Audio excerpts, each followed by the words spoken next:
Viewers এই দেখেন original Mohammad Sheikh তেলাপি আমরা বিক্রি করতেছি যশোর চাষরা বালবাতলা থেকে সন্ধি মৎস্য হ্যাচারি। ওর পানিটা শুট করে যাক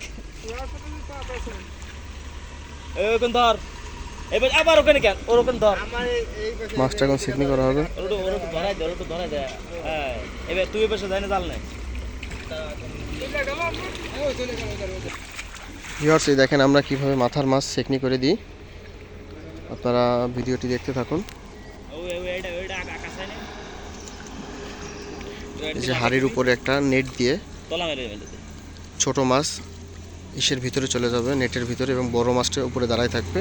এভাবে আমরা মাথার মাছ সেকনি করে তারপর মাছ বিক্রি করে থাকি। এই যে আমার কাছে ধরাই দিবি হাড়ি, তুই দুই হাত দিয়ে কাজ কর।